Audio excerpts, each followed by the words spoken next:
Mahado naman nga yung asawa ko, kaya naman nabili na naman namin yung mga cravings namin. 40 days ganap nga, isamahan nyo kami sa aming mga puputripin at ipamimili. Ano? Tara!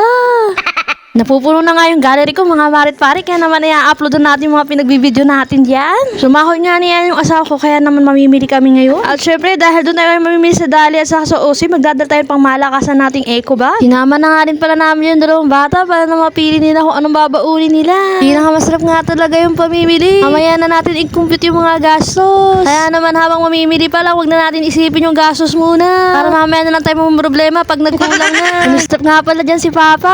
At parang nabanguhan nga siya sa pritong manok. Ngunit darapat subalit habang nakapila nga siya doon. Naalala niya nga na may allergy nga pala siya sa manok. Kaya naman ang binili niya ay dalawa lang muna. Dahil ililibre niya pa nga ako ng shawarma sa may terminal. At yun na nga, binago ko na nga yung tono ng boses ko at hindi ko na mawari kung saan pupunta ang tono.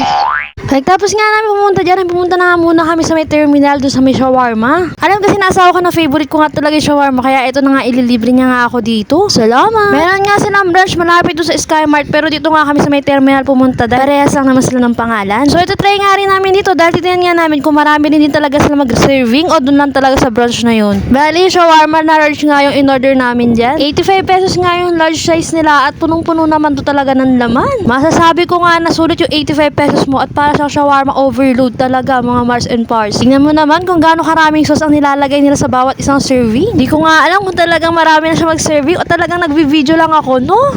Uy, hindi ganun. At ayan nga mga Mars and Pars, kita nyo naman sa itsura na overload nga talaga yan. At meron pa nga yung cheese na malaking hiwa, talaga naman. At meron nga silang pipino dito for this time kasi doon sa kabila nung bumili kami nung nakaraan wala ngang pipino. Kaya naman para sa akin kulang yung lasa pag walang pipino. Kung gusto mo nga rin bumili yan, dito nga lang sila located sa may terminal. Kung taga GMA ka nga ay malamang alam mo kung saan banda ito.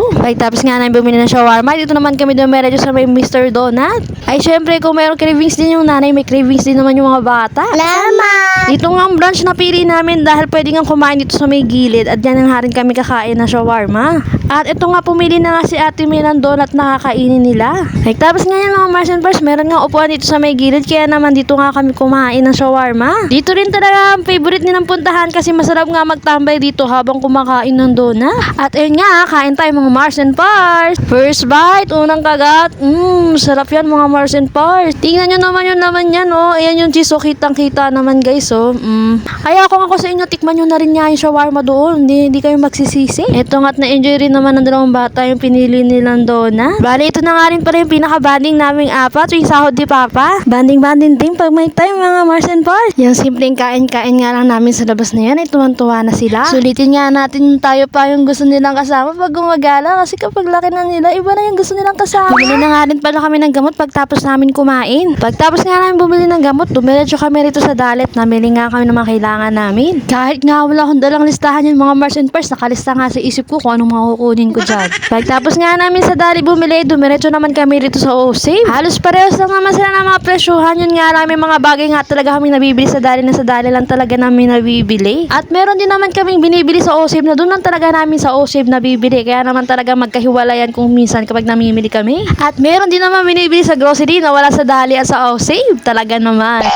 Kagaya nga ng sigarilyo at saka toyo ko at saka suka. Medyo hindi ko kasi bet yung lasa ng toyo at suka ng Dali at saka OSave, kaya naman sa grocery pa rin namin binibili yun.